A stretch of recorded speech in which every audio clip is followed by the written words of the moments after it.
이 코로나19로 인해서 이 대한민국 온 땅이 난리입니다. 사실 이런 상황이면 이거 주님 오시는 거 아니야? 이런 생각을 할 정도로 사람들이 그렇게 생각할 수도 있을 것 같습니다. 왜냐하면 이 주일 예배를 큰 단위, 그러니까 우리는 이런 수 다행히 많지 않기 때문에 예배를 드릴 수 있는데 정말 알지 못하는 사람들 들어오는 수 있는 수백 명, 수천 단위, 수만 명 단위의 교회는요 굉장히 불안할 겁니다. 한 명이라도 들어오면요 난리가 벌어질 수 있고 그것 때문에 문제가 더 커질 수 있기 때문에 그래서 특히 대구 시내에 있는 교회들은 이번 주하고 다음 주 예배를 영상 예배로 대체한다는 이야기를 들었습니다. 특히 이제 신천지라는 이단으로 인해서 많은 사람들이 이 코로나19에 감염되었고 이 정직하지 않고 마귀 같은 그들의 전도 방식으로 인해서 드러나지 않는 신천지인들로 하여금 지금 또 많은 교회에서 영상 예배로 드리는 지경까지 오늘 이르르고 있는데 참 안타깝죠. 그런데 이번 주는요 사순절 주간이 시작되는 주간입니다. 많은 교회가 예배를 못하는 지경까지 오니까 참 안타깝고 아픈데요. 사순절에서 사순은요 주일을 뺀 40일을 이야기합니다. 40일간 주의 고난과 부활을 기념하고 묵상하고 경건히 보내고자 우리 예로부터 많은 우리 기독교 전통으로 가지고 있습니다. 그래서 금요일 날은 내가 금식해야 되겠다, 하루에 한 끼 금식해야 되겠다, 이런 식으로 하면서 모은 돈을 가지고 어려운 이웃을 돕기도 하고 그랬습니다. 근데 여기서 40일이라는 수는요, 예수께서 40일 동안 광야에서 시험 받으신 것들, 또 40일간 시내산에서 모세의 금식, 40년간의 광야 생활, 예수의 부활에서 승천까지 40일과 같은 성경에 여러 번 고난과 갱신의 상징적인 기간으로 드러나기 때문에 그래서 굉장히 소중한 시간입니다. 우리에게서는. 그러나 그 기간 중에 우리는 코로나19라는 감염증으로 인해서 보내게 되었는데 아마도 정확한 치료제가 나오기 전까지는 교회뿐만 아니라 많은 곳에서 어려움이 있을 거라고 생각이 됩니다. 근데 이러한 상황에서 오늘 본문을 접하면서 오늘 우리에게 주신 하나님의 말씀을 깨달음이 막 오는 거예요. 주님 말씀하시지요? 시대를 왜 분간하지 못하느냐. 자, 오늘 본문을 통해서 하시는 주님의 말씀을 같이 듣기 원합니다. 첫 번째, 예수님 시대 정신에 대해서 좀 이야기해 보고자 합니다. 먼저 이 말씀을 파악하기 위해서 예수님이 누구에게 말씀하고 있는 것인가에 대한 이야기를 좀 해봐야 돼요. 예수님은 크게 세 무리에게 이야기하셨습니다. 첫 번째는 제자였어요. 두 번째는 무리였고요. 세 번째는 바리새인, 사두개인 같은 종교 지도자들이었습니다. 근데 오늘 말씀의 대상은 54절에 보면 뭐라고 되어 있냐면 무리에게 라고 되어 있습니다. 무리에게. 근데 이 무리에게 하시는 말씀으로 보이지만 사실은 56절에 뭐라고 되어 있냐, 외식하는 자요 라고 얘기해요. 그 외식하는 자가 뜻하는 게 누구죠? 바리새인, 사두개인 이런 사람들, 종교 지도자들을 얘기합니다. 즉 그들은 이 바리새인이나 율법학자 같은 이 종교 지도자를 향해서 하시는 말씀인 것을 볼 수가 있어요. 오늘 이 말씀이. 오늘 말씀에서 예수님이 이렇게 얘기합니다. 너희들은 천지의 기상을 분간할 줄 알면서 이 시대는 분간하지 못하느냐라고 얘기해요. 굉장히 통렬하게 책망하시는 것을 볼 수 있습니다. 여러분, 그 당시 기상을 아는 것은요, 종교 지도자들의 목이었어요. 고대로부터. 사실 오늘 우리가 쓰는 달력도 최고의 과학과 경험의 산물이죠. 정확하게 1년이 며칠입니까? 365일이 아니라 365.2422일이네요. 그러니까 정확하게 날짜를 맞출 수 없기 때문에 윤희를 넣고 빼기도 합니다. 천문을 예측하는 것은요, 농사와 굉장히 깊이 관련되어 있습니다. 언제 씨를 뿌릴지, 언제 거둘지 안다는 것은요, 수확량에 엄청난 차이를 줍니다. 하루 이틀은 괜찮은데 일주일 넘어가면요, 나중에 크게 손해볼 수도 있고 잘못될 수도 있습니다. 그래서 제철을 아는 게 굉장히 중요하죠. 그래서 고대부터 근세까지 종교 지도자들이 이 달력을 손에 쥐고요, 그것을 계산했습니다. 근데 어떻게 계산했냐면은 종교력 있잖아요, 종교력. 그러니까 오늘 우리는 설, 추수, 이런 절기들을 계산하잖아요? 근데, 유대에서는 종교력을 이야기합니다. 그래서, 예수님 시대의 종교력은 바리새인들, 사두개인들의 무기였고, 그들이 계산한 종교력에 따라 씨를 뿌렸다는 거죠. 그래서 그들은 제의나 가르침 말고도 이러한 일들로 인해서 사회의 존경과 존중을 받았습니다. 오늘 예수님이 천지의 기상 구분한다는 것은 바로 이러한 일련의 일들을 하는 것을 빗대어서 하시는 말씀이에요. 그런데 그들은 그들에게 더 중요하게 여겨야 할 것에 대해서 구분하지 못했다고 했습니다. 그것은 하나님이 지금 이 시대를 어떻게 이끌고 가고 있는지에 대해서 모르고 있다는 거예요. 종교 지도자들이 원래 해야 될 게 뭐예요?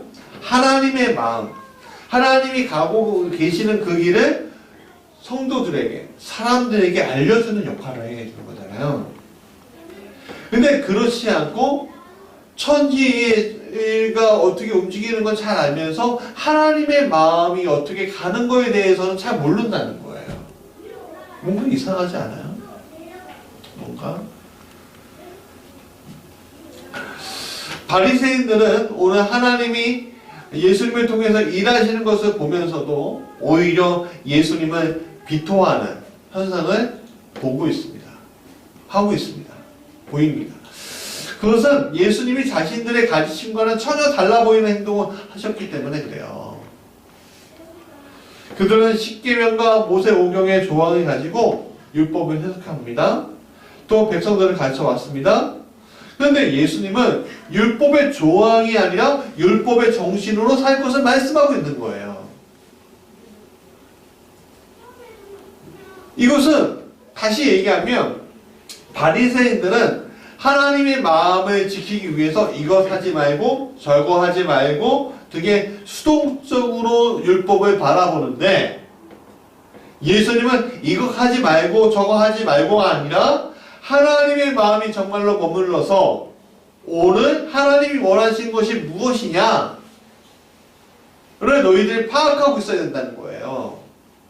하나님이 율법을 통해서 무엇을 이루고자 하시는지를 먼저 파악하는 삶을 살라고 하시면서 직접 그것을 보여주고 있는 거예요. 그래서 특별하게 그 일들 중에 하나가 뭐예요? 안식일 문제예요. 안식일. 안식일 날 유대인들은 아무것도 안 하는 게 전통이었어요. 그렇죠? 그러나 예수님은 그 안식일의 주인은 인자다라고 이야기하시면서 어떻게 했습니까? 병도 고치고요. 배고파면 밥도 먹고요. 그랬다는 거예요. 안식일 날 또 여러 가지 어떤 조항이나 조문이나 아니면 정말 죽어 마땅한 저 창녀를 돌로 쳐야 하는데, 가늠한 자들 돌로 쳐야 하는데 주님은 그러지 말고 사랑으로 보듬어 주셨잖아요. 그러니까 소극적인 삶의 행동에서 적극적인 행동의 삶으로 바뀌는 것을 말하고 있고, 더 이상 위치나 계급이 그것을 정하는 삶이 아니라 적극적인 신앙으로 변화시키는 것을 주님이 지금 원하고 있다. 하나님이 지금 원하고 계시다라는 것을 이야기해 주고 있습니다.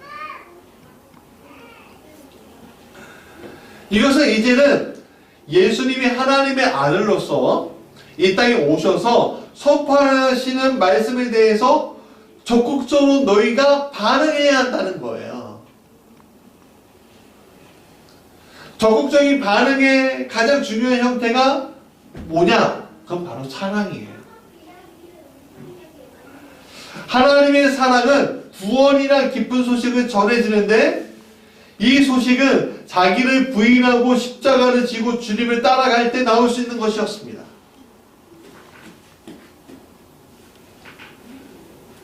즉, 그 당시 바리새인들이 생각했던 거하고는 완전히 다른 형태의 신앙의 운동이었단 말이에요. 그리고 그 당시 그 시대에 아버지 하나님의 계획이 그렇게 흐르고 있었고요. 그런데 이 시대 정신에 따라가지 않으려고 하는 사람들이 생긴다는 거예요.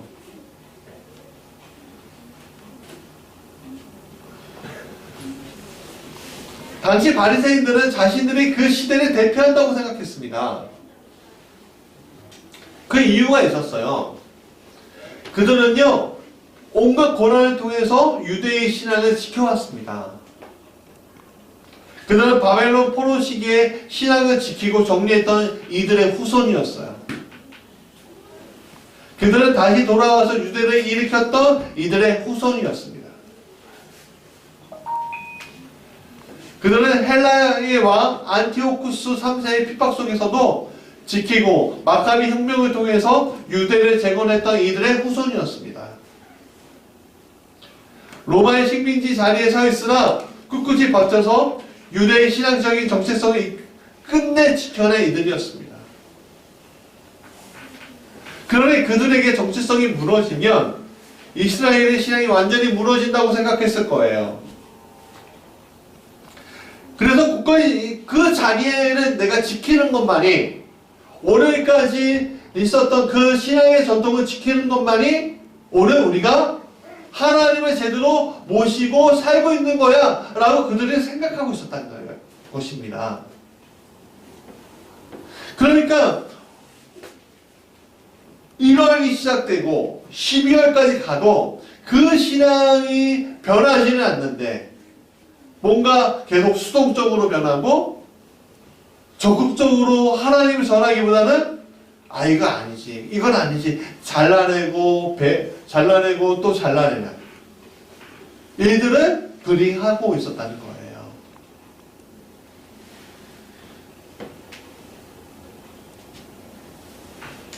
여러분, 이런 거 좋습니다.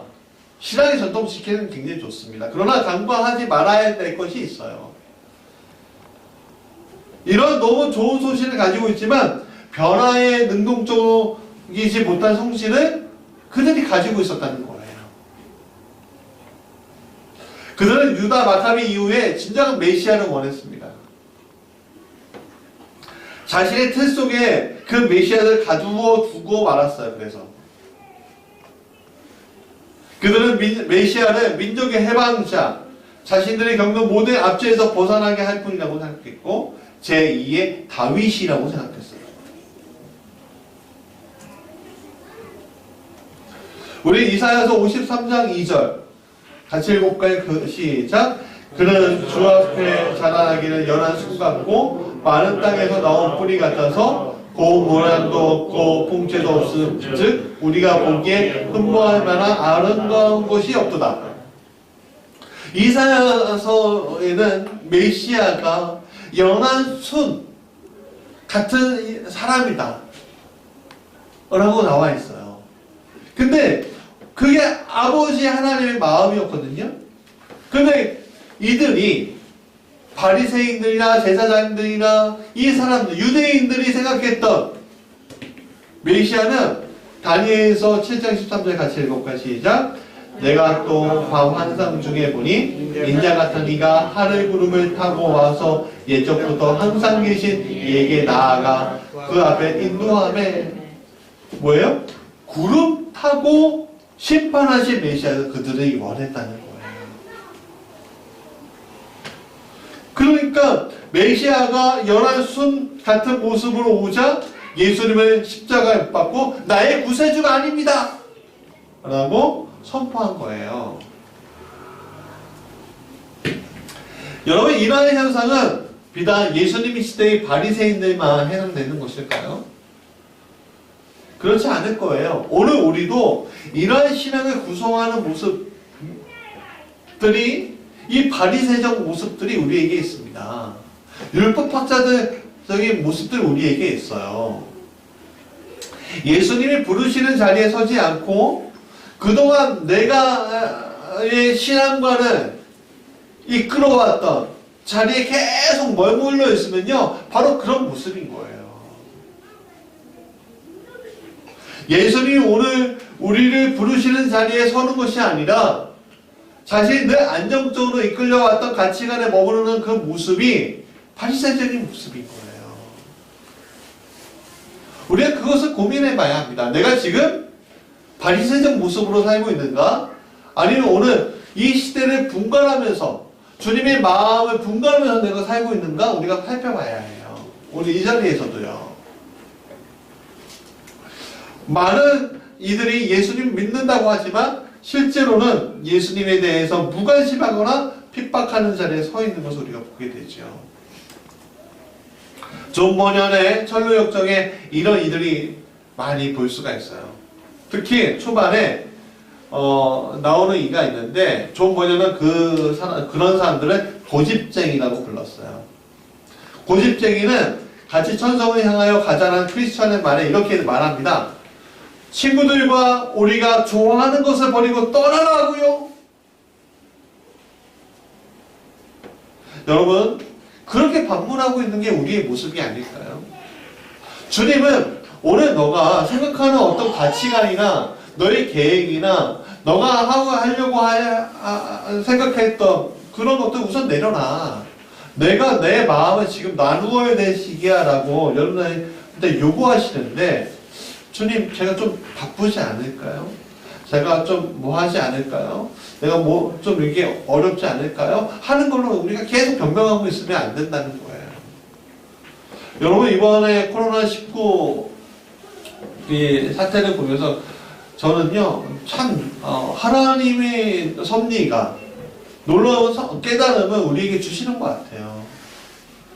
사실 우리가 4주년을 시작하게 하면서 제수요일부터 시작했고 40일 동안 새벽 기도하고 하는 모든 일련의 일들을 전국의 모든 교회가 하게 돼요. 근데 그것들이 원천적으로 막혀졌잖아요, 이제는. 그러니까 오늘 우리의 계획이 말도 안 되어 보이는 작은 미생물도 아니죠. 바이러스잖아요. 바이러스에는 세포가 없잖아요. 세포가 있나요? DNA죠, 그냥. 그쵸. 세포 핵이 없죠? 네, 맞아요. 와, 이거, 우리 찰리가 똑똑해요. 네, 이런 바이러스 하나가 오늘 우리가 이렇게 모든 계획을 내려놓을 정도로 만들어버리잖아요. 그러니까, 여러분, 오늘 우리의 계획이라는 것들이 이렇게 한순간에 무너질 수 있다는 것을 우리가 이번 사태를 통해서 깨달아 알아야 한다는 거예요.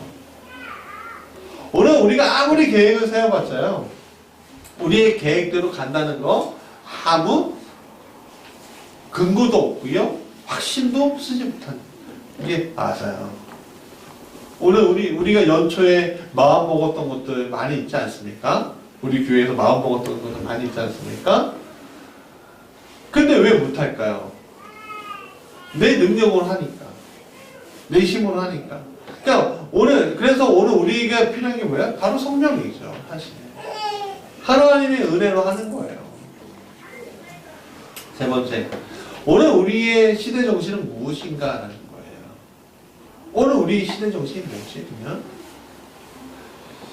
우리가 명심해야 할 것이 하나가 있는데, 그것은 세상이 원하는 시대 정신과 우리가 가야 할 시대 정신과 똑같을 수는 없다는 거예요. 이게 되게 중요한 얘기입니다. 여러분, 시대 정신이란 건 우리가 보편적으로 이 시대가 가야 할 바를 얘기해 주는 거잖아요. 근데 기독교에서 이야기의 시대 정신하고는 다를 수가 있어요. 세상이 추구하는 바와 그리스도이신 예수님이 추구하는 바는 같을 수 없다라는 게 사실 결론이에요. 오늘 이 시대가 가지고 있는 시대 정신의 중요한 이슈가 뭘까요? 지금은 요즘 저는 정의라고 봐요. 저스티스, 정의요. 얼마 전까지 우리나라를 잡고 있었던 것은 성장이었어요. 그게 시대 정신이었어요. 불과 한 20년 전, 10년 전만 해도. 20년 전만 해도. 이제는 성장이 아니라 정의예요. 정의로움.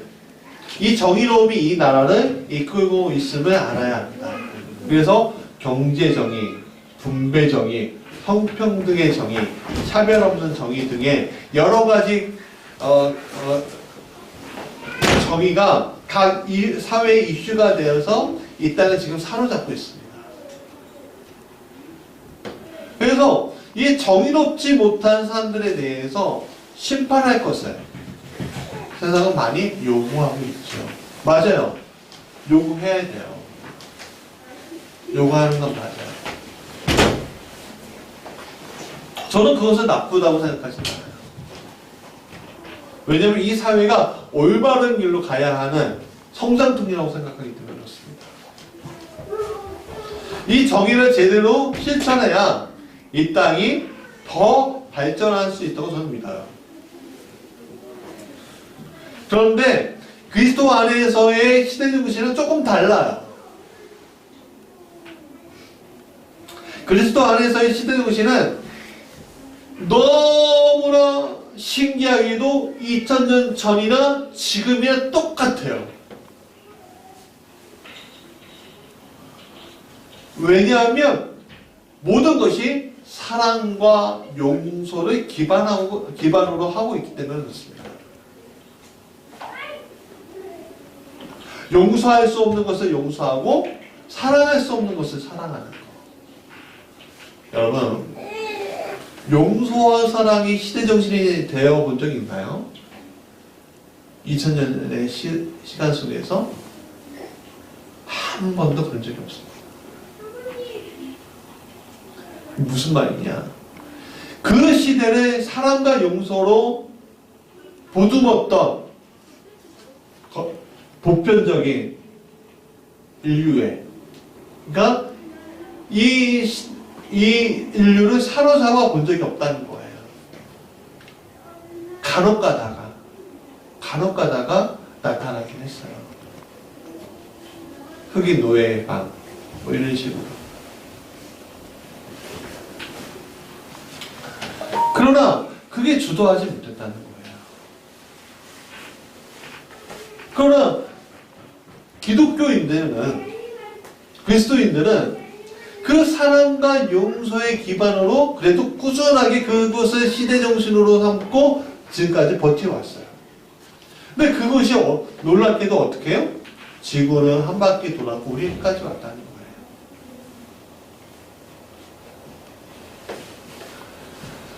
거예요. 용서할 수 없는 것을 용서하고 사랑할 수 없는 사랑하는 것을 기반으로 그리스도의 구원을 전하는 것이 바로 그리스도께서 오늘 우리에게 원하시고 있는 것입니다.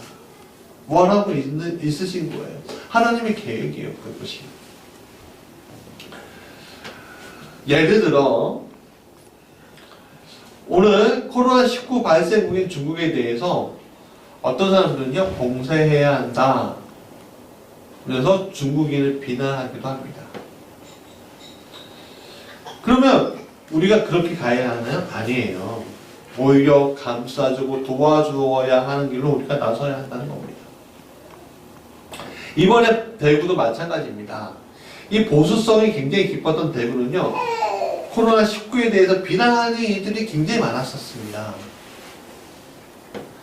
그러면 이번 사태를 통해서 우리는 그들을 비난하기보다는 감싸주고 같이 아파해줘야 합니다.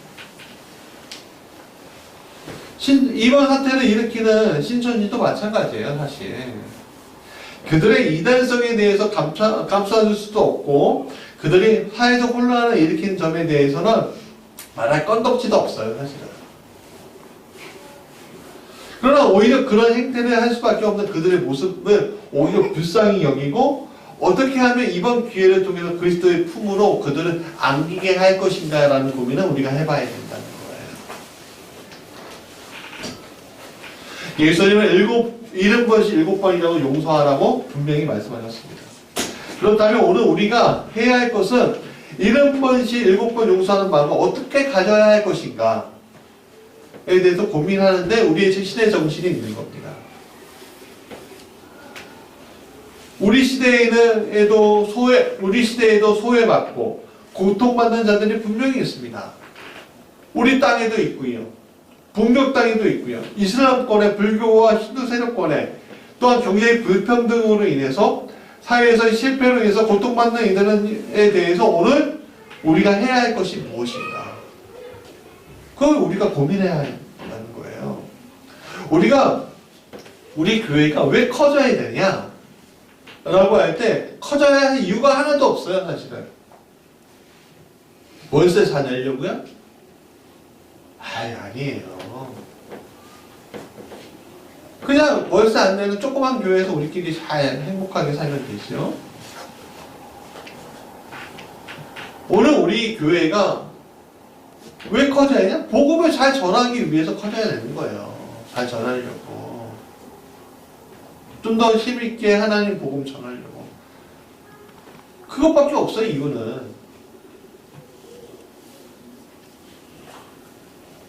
딴 건 없습니다, 그냥. 복음의 증인으로 우리가 이 땅 가운데 영향력 끼치기 위해서 우리가 최선을 다해서 복음을 증거하면 최선을 커지는 거죠, 뭐 사실은. 근데 그게 어떤 거에 기반이 되어야 된다고요? 용서와 사랑이 기반이 돼. 구원의 소식이어야 된다는 거예요. 얼마 전에 로마 카톨릭 프란시스코 교황의 결정에 저는 굉장히 깊이 감명이 깊었는데요. 팔라조 밀리오리라는 교황청에 딸려있는 대저택, 궁전이라고도 하더라고요. 그게 이제 교황청 기부가 되어서 70년 동안 이제 여성 수도회 본부로 사용되었다가 다른 쪽으로 이 여성 수도회가 이전했답니다. 근데 이게 교황청 바로 이제 마주보고 있었고, 교황청에서 이제 많은 전문가들이 이렇게 얘기했대요. 교황청이 항상 재정 적자에 시달리니까 이것을 이 바티칸에 교황 보러 온 사람들에게 호텔로 개방하자. 호텔로 개방해서 좀 적자 좀 메우자. 이런 얘기를 했다는 거예요. 근데 프란시스코 교황이 그것을 거부했답니다. 그리고 그곳을 나의 가까운 친구인 노숙자들한테 개방하겠어. 그래서 잘 단장을 해서 노숙자 쉼터로 바꿨다는 거예요. 참 놀라웠어요. 저런 정신이 우리한테 있으면 참 좋겠다. 얼마 전에 저는 작년에 캄보디아에 갔을 때 감명 깊은 선교 장소를 발견했습니다. 한 여자 선교사님의 헌신이 저를 감명 깊게 했는데요. 여화여대 나오신 미술 전공하신 재원이신 선교사님이셨는데, 선교사님의 사역 이야기 들으면서 가장 감명 깊게 생각했던 게 뭐냐면, 캄보디아에서 자신이 다 후원 끌어오고 막 그랬고, 건물도 짓고 막 교회도 짓고 성경원도 짓고 막 그러신 거예요. 근데 그 대표를 자기로 세우지 않고 캄보디아 현지 목사님을 교육시켜서 그 자리에 담임으로 세운 거예요. 그 자기가 주도하는 것이 아니라 그분이 주도하게끔. 아직도 마음에 안 드는 것도 많고 그래도 그 목사님을 섬기려고 하는 모습을 보면서 정말 감격했더라고요. 독신으로 평생 주님을 섬기면서 그렇게 낮은 자리에 있는 것을 보면서 이런 게 사랑과 용서를 기반으로 한 그리스도의 구원을 받은 자의 모습이 아닌가 하는 생각이 들었어요. 자, 말씀의 결론이에요. 오늘 우리는 전염병 위기 가운데 있습니다. 그리고 사순절을 맞이하고 있어요. 많은 대형 교회들이 교회 문을 걸어 잠그고 자신의 처소에서 인터넷 예배를 드릴 것을 공지합니다. 이런 위기 속에서 오늘 우리가 해야 할 것은 무엇인가? 예수님은 시대를 분별할 것을 말씀하고 계셔요. 오늘 이 시대는 말세지말인 것을 보여주고 있습니다. 특히 이번 전염병은 오늘 우리를 더욱 이 시대가 얼마나 위험한 시대인지 알려주고 있어요.